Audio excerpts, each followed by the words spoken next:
Hello, I'm Severin Suzuki speaking for ECHO, the Environmental Children's Organization. We're a group of 12 and 13-year-olds trying to make a difference.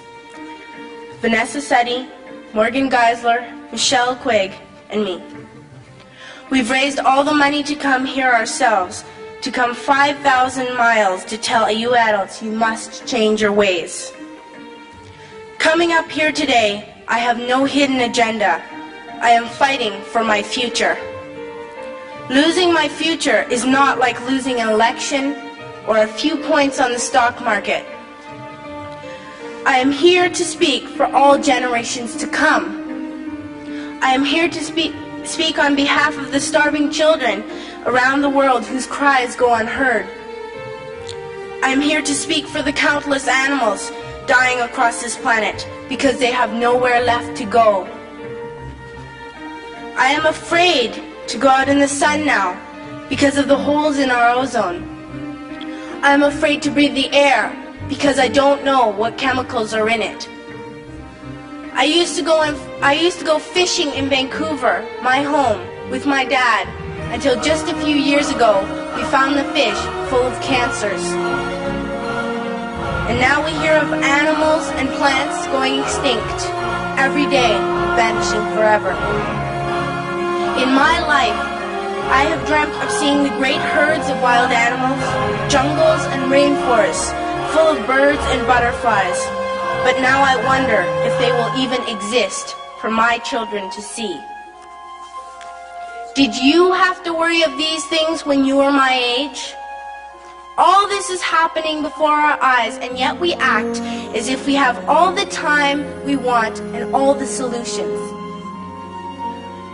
I'm only a child, and I don't have all the solutions. But I want you to realize, neither do you. You don't know how to fix the holes in our ozone layer. You don't know how to bring the salmon back up in a dead stream. You don't know how to bring back an animal now extinct. And you can't bring back the forests that once grew where there is now a desert. If you don't know how to fix it, please stop breaking it.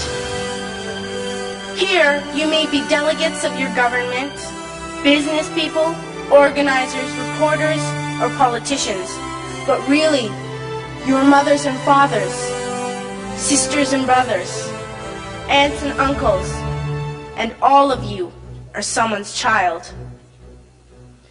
I'm only a child, yet I know we are all part of a family, 5 billion strong, in fact 30 million species strong, and borders and governments will never change that. I'm only a child, yet I know we are all in this together and should act as one single world towards one single goal. In my anger, I am not blind, and in my fear, I am not afraid of telling the world how I feel. In my country, we make so much waste. We buy and throw away, buy and throw away, buy and throw away, and yet northern countries will not share with the needy. Even when we have more than enough, we are afraid to share. We are afraid to let go of some of our wealth. In Canada, we live the privileged life, with plenty of food, water, and shelter. We have watches, bicycles, computers, and television sets. The list could go on for 2 days. 2 days ago, here in Brazil, we were shocked when we spent time with some children living on the streets. This is what one child told us. I wish I was rich. And if I were, I would give all the street children food, clothes, medicines, shelter, and love and affection. If a child on the streets who has nothing is willing to share, why are we who have everything still so greedy? I can't stop thinking that these are children my own age, that it makes a tremendous difference where you are born. That I could be one of those children living in the favelas of Rio. I could be a child starving in Somalia, or a victim of war in the Middle East, or a beggar in India. I am only a child, yet I know if all the money spent on war was spent on finding environmental answers, ending poverty, and finding treaties, what a wonderful place this earth would be. At school, even in kindergarten, you teach us how to behave in the world. You teach us to not to fight with others, to work things out, to respect others, to clean up our mess, not to hurt other creatures, to share, not be greedy. Then why do you go out and do the things you tell us not to do? Do not forget why you are attending these conferences, who you're doing this for. We are your own children. You are deciding what kind of a world we are growing up in. Parents should be able to comfort their children by saying, everything's going to be all right.